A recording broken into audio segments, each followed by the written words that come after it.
Hello साथियों, आज हम आपको बताएंगे संपूर्ण विवेचना के 7 प्रमुख फॉर्म। हमने आपको पहले भी एफआईआर के बारे में बताया है, संज्ञेय अपराध कौन से होते हैं ये भी बताया, और असंज्ञेय अपराध कौन से होते हैं ये भी हमने आपको बताया है। साथियों, आज हम बताएंगे कि विवेचना के दौरान जो 7 प्रमुख फॉर्म है वो बहुत महत्वपूर्ण है और जिनको अगर नहीं कंप्लीट किया गया है तो चालान अधूरा माना जाता है। तो जिन साथियों ने अभी तक हमारे चैनल को सब्सक्राइब नहीं किया है, हमारे चैनल को जरूर सब्सक्राइब कर लें और वीडियो को लास्ट तक जरूर देखें। तो साथियों, सबसे पहले हम पढ़ेंगे फॉर्म नंबर 1। फॉर्म नंबर 1 क्या है? एफआईआर का पंजीकरण। एफआईआर का मतलब होता है जैसे ही पुलिस को संज्ञेय अपराध की सूचना प्राप्त होगी, भारतीय नागरिक सुरक्षा संहिता की धारा 173 में वर्णित है कि जैसे ही संज्ञेय अपराध की सूचना प्राप्त होगी, पुलिस का कर्तव्य है कि एफआईआर रजिस्टर्ड करना। संज्ञेय अपराध ऐसे अपराध होते हैं जिनमें पुलिस इन्वेस्टिगेशन बिना न्यायालय की अनुमति से कर सकती है और बिना वारंट के गिरफ्तारी कर सकती है। तो साथियों, जैसे ही एफआईआर का पंजीकरण होगा वह फॉर्म नंबर 1 कहलाएगा। उसके बाद अब यह बात हो गई किसकी? एफआईआर की। अब बात करते हैं एनसीआर की, यानी कि अभी हमने बताया संज्ञेय, अब असंज्ञेय। क्या असंज्ञेय मामले होते हैं उनका भी फॉर्म होता है? साथियों, उनका केवल पंजीकरण होता है। क्यों? क्योंकि एनसीआर यानी असंज्ञेय मामलों में जो भी दर्ज रिपोर्ट होती है उसका इन्वेस्टिगेशन पुलिस बिना न्यायालय की अनुमति से नहीं कर सकती और बिना वारंट की गिरफ्तारी भी उन मामलों में नहीं कर सकती है, इसलिए इनका फॉर्म नहीं होता, केवल पंजीकरण एनसीआर का होता है, जो कि भारतीय नागरिक सुरक्षा संहिता की धारा 174 में वर्णित है। अब बात करते हैं एमएलसी। साथियों, एमएलसी को भी भरा जाता है, उसी के अंतर्गत पंजीकरण किया जाता है, लेकिन इसको फॉर्म नंबर में नहीं माना जाता है, लेकिन उसको भरा जरूर जाता है। किसमें? सीसीटीएनएस में। देखिए साथियों, पहले क्या होता था कि हाथ का रोज नामचा चलता था। जब से ऑनलाइन कार्रवाइयां शुरू हुई हैं तो CCTNS crime and criminal tracking network system चालू हो गया है। इसके अनुसार ही फीडिंग होती है, यानी कि पूरा जो भी कार्रवाई, इन्वेस्टिगेशन, एफआईआर के तत्काल बाद जो भी इन्वेस्टिगेशन ऑफिसर, अन्वेषण करता अधिकारी, विवेचक कार्रवाइयां करता है, वो सभी के सभी किसमें दर्ज होंगी? सीसीटीएनएस में दर्ज होंगी और सीसीटीएनएस के अंतर ही रोजनामचा है, रोजनामचा में संपूर्ण एंट्री होंगी। तो एफआईआर के बाद अगर घायल है तो उसका मुलाहिजा कराया जाएगा और मुलाहिजा कराने के बाद वो उस एमएलसी फॉर्म को भी भरा जाएगा। उसके बाद अपराध विवरण फॉर्म यानी नक्शा मौका, ये कहलाता है फॉर्म नंबर 2। जैसे ही एफआईआर रजिस्टर्ड होगी वैसे ही आयु को, इन्वेस्टिगेशन ऑफिसर को घटना स्थल पर पहुंचना है और 24 घंटे के अंदर क्या करना है? एफआईआर के 24 घंटे के अंदर नक्शा मौका फीड हो जाना चाहिए। क्या होना चाहिए? नक्शा मौका फीड होना चाहिए। यानी जैसे ही आपने नक्शा मौका तैयार किया उसको तत्काल आपको क्या करना है? सीसीटीएनएस में फीड करना है। नक्शा मौका का मतलब ये होता है जहां पर घटना घटित हुई है, जहां पर घटना घटित हुई है वह स्थान, जहां पर विवाद हुआ है, जहां पर वारदात हुई है, जहां पर घटना को अंजाम दिया गया है, वह स्थान घटनास्थल कहलाता है। और जैसे ही पुलिस के द्वारा घटनास्थल का नक्शा मौका तैयार किया जाता है उसको तत्काल क्या करना है? 24 घंटे के अंदर सीसीटीएनएस में कंप्लीट करना है, यानी फीड करना है। तो ये फॉर्म नंबर 2 क्या हुआ? अपराध विवरण फॉर्म, नक्शा मौका। अब ये तो अपराध में आ गया। अब बात करते हैं नक्शा मौका।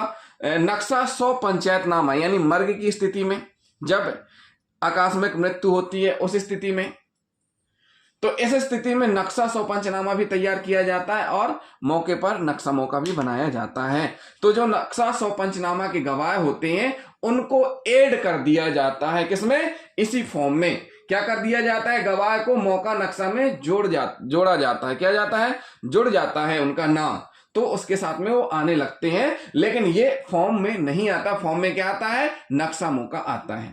अब बात करेंगे हम गिरफ्तारी पत्रक, जो कि फॉर्म नंबर 3 है। फॉर्म नंबर 3 क्या है? गिरफ्तारी पत्रक। साथियों, भारतीय नागरिक सुरक्षा संहिता में स्पष्ट किया गया है कि किस प्रकार से गिरफ्तारी की जाएगी। उसमें हमने आपको पहले भी बताया है। और गिरफ्तारी की 24 घंटे के अंदर न्यायालय में यानी निकटतम मजिस्ट्रेट के समक्ष पेश करना भी जरूरी है। तो जैसे ही आप गिरफ्तारी करेंगे तो गिरफ्तारी को भी अविलंब सीसीटीएनएस में फीड किया जाएगा, जिसको हम क्या कहेंगे? Form number 3। फॉर्म नंबर 4 क्या कहलाता है? फॉर्म नंबर 4 कहलाता है संपत्ति जब्ती पत्रक। इन्वेस्टिगेशन के दौरान जो भी माल सामग्री जब्त की जाएगी माल सामग्री जब्त की जाएगी उसका पंचनामा तैयार किया जाता है, जिसे हम संपत्ति जब्ती पत्रक कहते हैं। संपत्ति जब्ती पत्रक का मतलब होता है उसमें संपूर्ण विवरण लिखा जाता है कि किससे कितनी संपत्ति जब्त हुई, क्या जब्त हुआ, पूरी डिटेल में, और फिर उसके साइन भी होते हैं। और जब्ती पत्रक का नियम है कि सीलबंद मौके पे किया जाता है, तो उसमें सील लगने का भी एक जगह स्थान होता है, तो सील भी लगाई जाती है, आयु के हस्ताक्षर भी होते हैं, 2 पंचों के सामने जब्ती तैयार की जाती है। यानी कि जो सीजर मेमो है यानी चेन ऑफ कस्टडी का पालन करते हुए तैयार किया जाता है।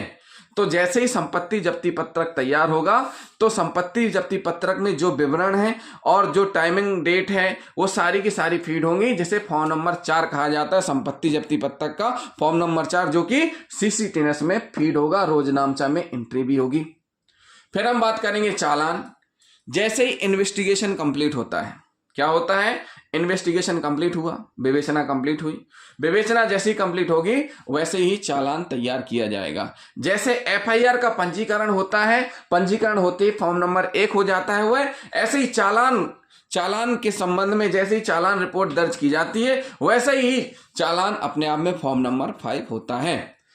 अगर हमने गलतियां की किस चीज में, संपत्ति जब्ती पत्रक भरने में, गिरफ्तारी पत्रक भरने में, अपराध विवरण नक्शा मौका भरने में, तो चालान में वो चीजें दिखेंगी नहीं, क्योंकि चालान ऑनलाइन निकलता है। और जितने भी फॉर्म हम भरते हैं वो सभी के सभी ऑटोमेटिक ऐड हो जाते हैं चालान से। किससे ऐड हो जाते हैं, किसके माध्यम से ऐड हो जाते हैं, सीसीटीएनएस के माध्यम से। जब चालान निकलता है यानी फाइनल रिपोर्ट निकलती है तो उसमें सारे के सारे ये फॉर्म ऐड रहते हैं। क्या रहते हैं, सारे के सारे फॉर्म ऐड रहते हैं, 1 2 3 4 सब फॉर्म उसमें चालान में ऐड रहते हैं, चाहे वो एफआईआर का हो, चाहे नक्शा का हो, गिरफ्तारी पत्रक हो या संपत्ति जब्ती पत्रक हो, सभी चालान के साथ ऐड रहते हैं। तो इसलिए सभी प्रमुख फॉर्म भरना जरूरी है। ये जो फॉर्म है ये सभी के सभी जरूरी है फॉर्म भरना। क्यों, क्योंकि अगर आपने फॉर्म नहीं भरा तो वो फिर शो नहीं करेगा चालान में। अब बात कर लेते हैं निपटान क्या होता है, यानी न्यायालय से जो निपटान किया जाता है। चालान के बाद क्या होगा, चालान के बाद पुलिस के द्वारा चालान कंप्लीट करके निकटतम मजिस्ट्रेट, जो भी मजिस्ट्रेट हैं जहां पर वो कार्रवाई होती हैं, उस मजिस्ट्रेट के समक्ष चालान पेश किया जाएगा कोर्ट में, और उसके बाद उस पर विचारण चलेगा। विचारण के बाद न्यायालय द्वारा या तो सजा या फिर दोष मुक्त किया जाएगा। तो सजा होने पर जो स्थिति हुई है वो भरी जाएगी, अगर दोष मुक्त हुआ है तो वो फॉर्म नंबर 6 में भरा जाएगा। यानी सजा और बरी, यानी सजा, दोष सिद्धि और दोष मुक्ति दोनों फॉर्म नंबर 7-6 में भरी जाती है। उसके बाद अपील, उस सजा के खिलाफ जो अपील की जाती है, उस माननीय न्यायालय के खिलाफ जो अपील की जाती है अभियुक्त के द्वारा, वो फॉर्म नंबर 7 में, अभियुक्त या शासन के द्वारा जो अपीलें की जाती हैं वो फॉर्म नंबर 7 में आ जाते हैं। तो साथियों, ये जो सभी फॉर्म है 1 2 3 4 5, ये सभी के सभी फॉर्म भरना जरूरी है। चालान जो कि सीसीटीएनएस से ऑनलाइन निकलता है उसमें सभी फॉर्म ऑटोमेटिक जुड़ जाते हैं। एफआईआर से चालान तक इन्वेस्टिगेशन में फॉर्म भरे जाते हैं 1 से 5 तक, जो कि फॉर्म नंबर से न्यायालय के द्वारा निर्णय जो होता है उसके उपरांत होता है, और फॉर्म नंबर 7 भी होता है। और सारे के सारे फॉर्म जो रहते हैं उनको केस डायरी में लिखा भी जाता है और लिख किया जाता है, बाकायदा रोजनामचे में एंट्री भी की जाती है। तो साथियों, अगर ये फॉर्म कंप्लीट, ये अगर फॉर्म फिलअप नहीं किए गए हैं तो आपका चालान अधूरा बताएगा। अगर ये फॉर्म आपने कंप्लीट नहीं किए हैं और सीसीटीएनएस में आप उस अपराध की स्थिति देखेंगे, आप एफआईआर की स्थिति देखेंगे, तो वहां पर वो चालान कंप्लीट नहीं बताएगा। जब तक कि सारे फॉर्म कंप्लीट नहीं होंगे चालान अपूर्ण बताएगा। तो इसलिए सभी फॉर्म कंपलसरी है, सभी फॉर्म भरे जाने चाहिए। तो जिन साथियों ने अभी तक हमारे चैनल को सब्सक्राइब नहीं किया है, हमारे चैनल को जरूर सब्सक्राइब कर लें और वीडियो को शेयर करना ना भूलें, साथ ही साथ कमेंट भी करते जाएं। थैंक यू दोस्तों।